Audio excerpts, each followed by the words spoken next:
back. What's up, everybody? Sports Take, JAKIB Sports YouTube Network. Rob Ellis, Derek Gunn, hanging with you on this Friday Eve, Thursday. We got big Memorial Day weekend plans, Gunner? What do we have going on? Nothing really, just casual family stuff. Working around the patio deck, putting up some shades on the pergola and stuff like that. But we'll cook out. Haven't decided. My wife wants to do like a chuck roast in a smoker or either in the Traeger smoker as well. Haven't decided yet. I don't make decisions like that. For me, I'd rather just do burgers and dogs. Okay, you know? I would. Now, my wife and them, they like to take it to another level. So I don't know what's in store, but as you know, I'm prepared. I got 5 grills, so I'm prepared to do whatever they want to do. Well, that's why you being as skilled as you are on the grill hurts you. Yes. There's higher expectations. Yes. There's more that needs to be done out there. I'm a basic ham and egger, man. I'm out there burgering it and hot dogging it, and it's good enough for me. It works. There's no way. I set the bar low, Derek. Well, after you almost set a gas grill on fire, I understand why. That's true. But it's supposed to be in the 70s all weekend, and you know me, the warmer it is, the more I love being outside. So that's perfect for me. To be outside in the elements, working in the yard, working on the patio deck. So I'm looking forward to it. Some people are like, oh, it's too hot to do this. No, it's never too hot for me to do anything. No, I like it, man. I like the warm. I'm looking at the forecast. So yeah, we're 73, 75, 77, 80. That's what we're getting the next 3-4 days. There you go. Pretty sweet. All right. Sixers. So you try to read between the tea leaves of all these insiders, right, and what they're reporting. So Brian Windhorst of ESPN said a couple things. He said that the Sixers, from what he's hearing, don't have the appetite to give Harden a max deal. Harden selling, and he also feels like Harden is selling the idea that Houston is interested a little bit too hard from what he's hearing around basketball circles. So I think what's happening is Harden's getting the sort of initial negotiating pushback from the Sixers a little bit, where maybe they're either offering 3 years or 2 years at less money than maybe he wants. And he's, dangling, hey, Houston's offering me this, so you guys better up your ante here. This is where I hope that Daryl Morey stays true and either says, hey, if that's what they're offering you, great. Wish we could have done something. We can't. Mm-hmm. Nice knowing you. Mm-hmm. Or he sticks to his guns. This is all we're offering. 2 years, take it or leave it. The problem is, I think he will give in because of, their relationship, because how friendly they are.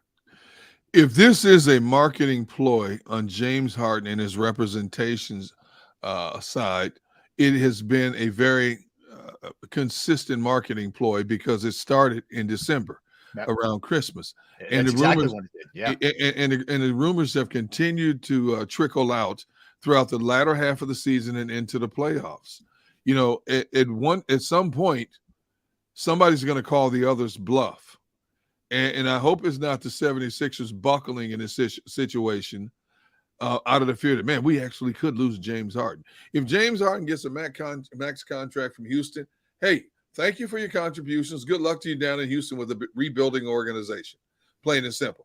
Knowing that the Sixers could be worse off in his absence, as crazy as that sounds, I'd much rather see them free that money up and bite the bullet and weather the storm of an upcoming season that could be mediocre, and then have more cap space next year to rebuild this thing the right way.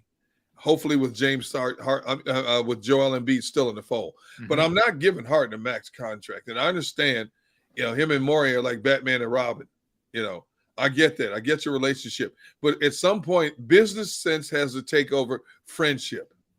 It really does in this case. Because if not, you're going to be behind the 8 ball for the next 3 to 4 years. Right. Yep. I just feel, I said this to you yesterday, Derek, and I'll say it again. I just feel doomed here with this setup. Part of it is the not knowing. You don't know who the coach is going to be, but more than anything else, I don't feel good about Harden going forward. I don't feel great about Embiid going forward, and they don't have any money or draft picks. It's hard to get. It's hard to see a this thing in a positive light right now for me. Really hard. And I can usually find a way to convince myself. With or without Harden, it looks like a doomed situation either way. Yep. But you being the Philadelphia fan that you are, and Sixers fans in general have to come to this realization. Do you feel better doomed with or without Harden? Because either way, you have nothing. You have no space, no wiggle room. You have nothing. Yeah. So you're basically status quo.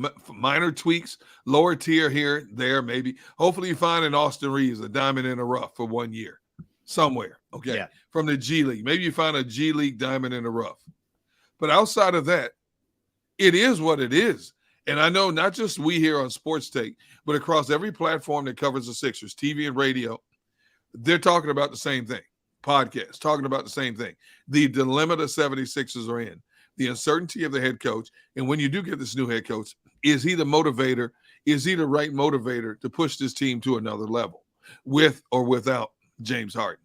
Yeah. And I think the consensus is like you.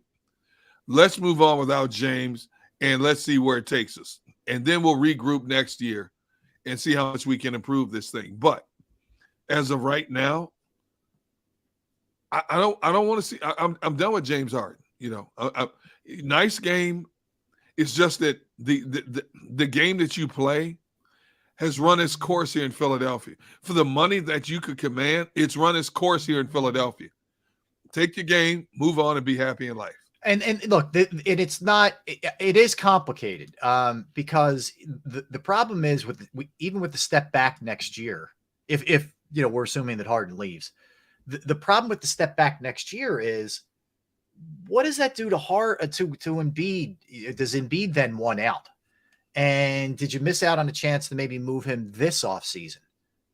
You know what I mean? Like that's It's a tough thing, especially in that league, because guys get jumpy. They're not looking to stick around forever. It's rare that you get like a Damian Lillard situation where he's or Bradley Beal where they just want to stay with those teams. Usually guys say they want out if it's not working out. And it's not that Embiid's only been here for 5 minutes. So, what's next year going to be, like his 10th year or something like that? He's been here a long time. Yeah.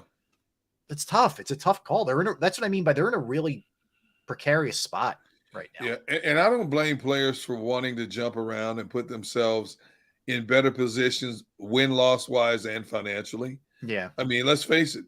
That's what the league is now. As an athlete, you're nothing more than a commodity. Very few of you get to finish in the place you start anyway. So why not have more of a control in terms of where you can go and what you can do? This opportunity, whether you're in a league 2 years, 10 years, or 15 years, is a once-in-a-lifetime opportunity to maximize your marketability, both as an athlete and in the marketing field, commercials, jobs outside of what you do in your prime profession. So I have no problem with that one iota. It hurts when you're a fan of a certain team. You see this constantly happening. It hurts.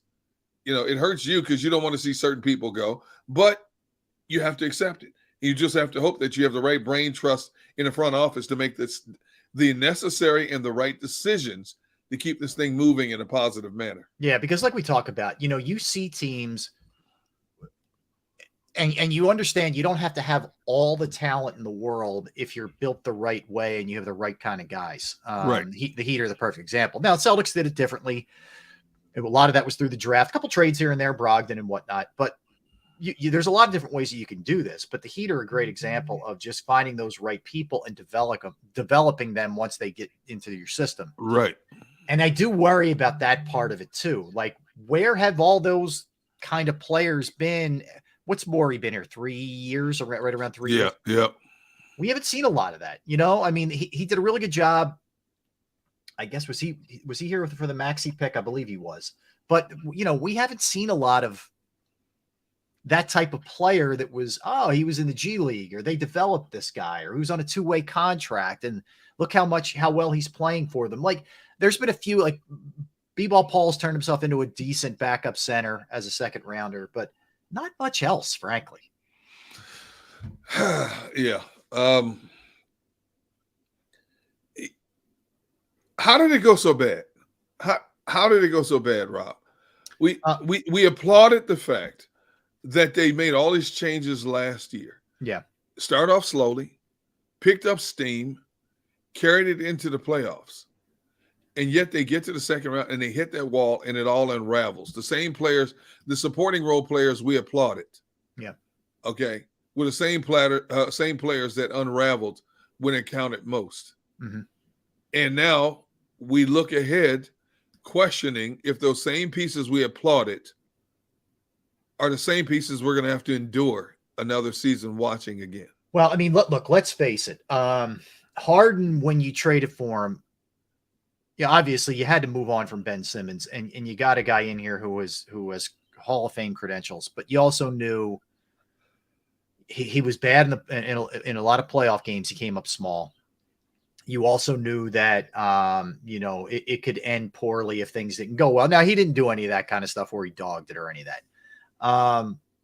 But as JM mentioned in the chat, Embiid is a hard piece to build around too. He's a center, even though he can certainly hit a jump shot. There's no doubt about that. But he's a center in a league that's really wing and guard oriented now. So you have to challenge. There's a challenge to building that around him. It's not an easy thing to do.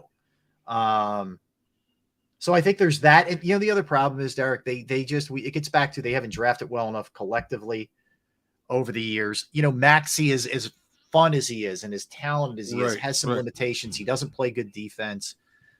He's really got a point guard's body, but he's not a point guard.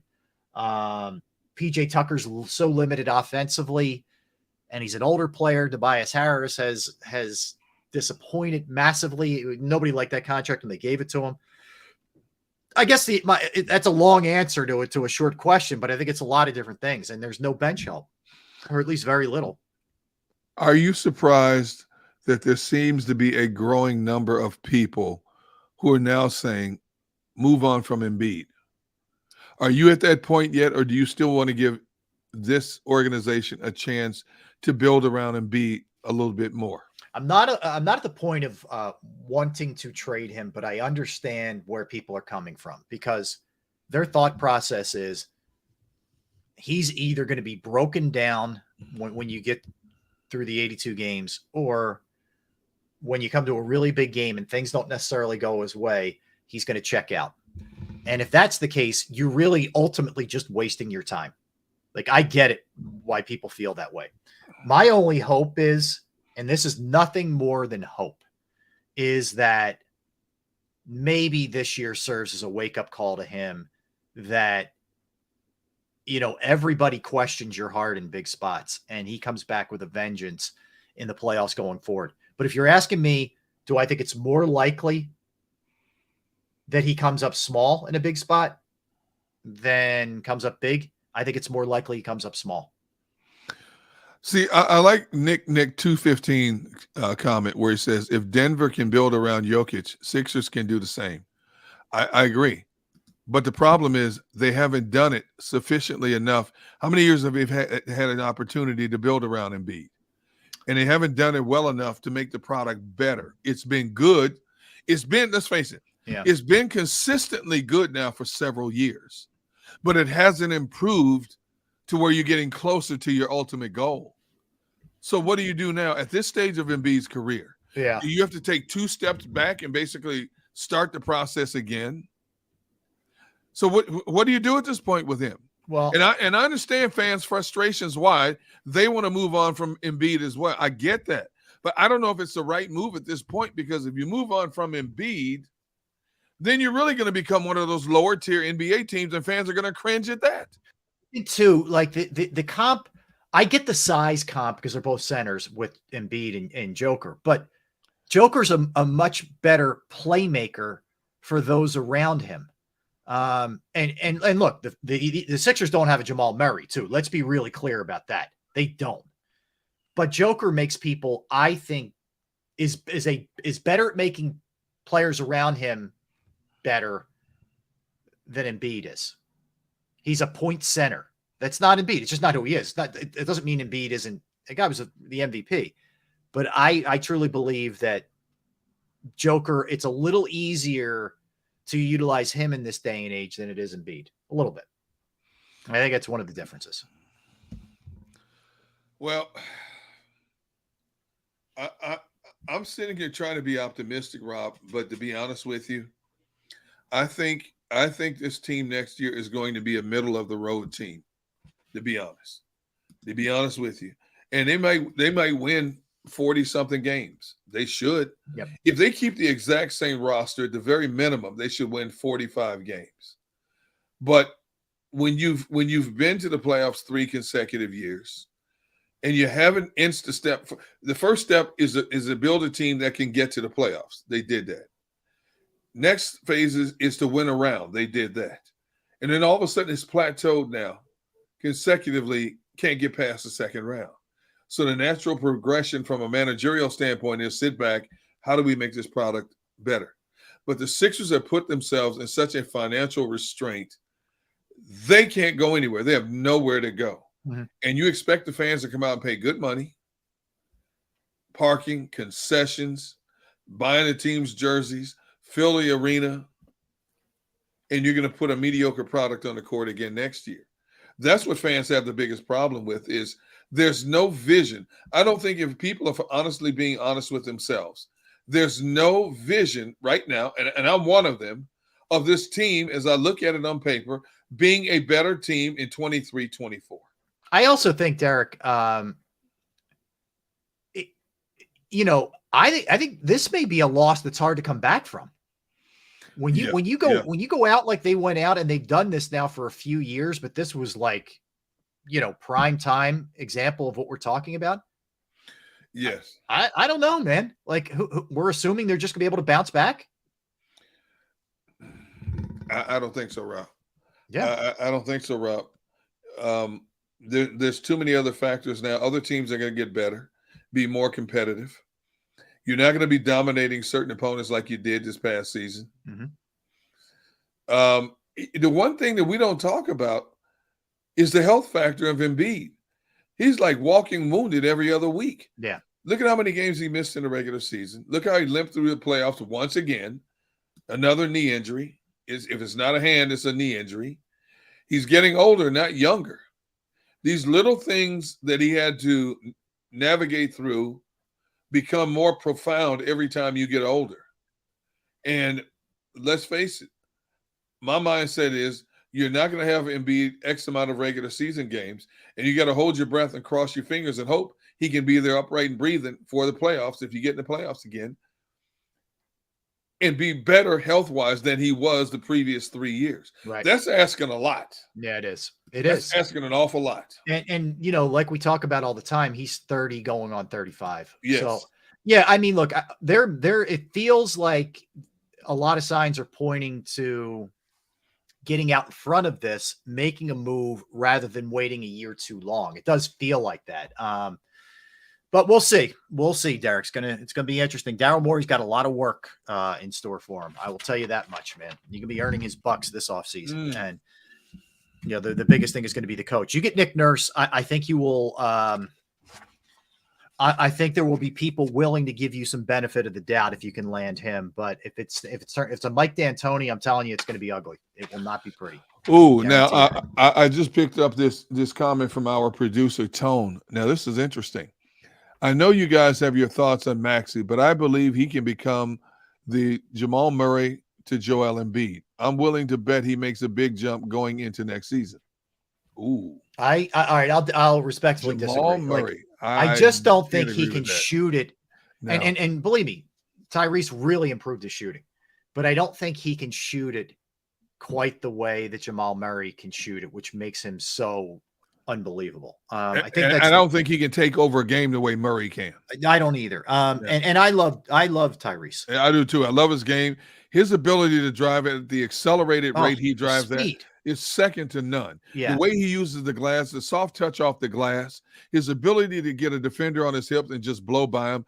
I love everything about Tyrese Maxey, but I don't think he could ever be Jamal Murray to Joel. I think of Jamal Murray sort of in the light of Devin Booker, like in that sort of mode.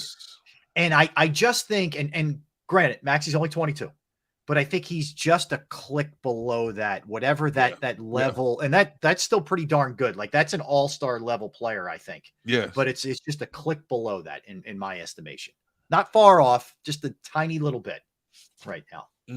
Yeah, we'll see. All right, let's hit some Phillies, Derek, and their comeback, and then we'll get into the Eagles coming up. Eagles and NFL at 2:00. So we'll do all those kind of things when we come back. Don't go anywhere. He's Derek Gunn. I'm Rob Ellis. We're Sports Take, JAKIB Sports YouTube Network. I'm going to tell you right now about Pro Action Restoration, because if you have a home, you have a business, you have a property, and unfortunately you go through that pain, that inconvenience, and that just mental stress of fire, water, smoke, mold damage, you don't really know where to turn to. You don't know how to clean that up, who to reach out to, but I got the people for you to reach out to.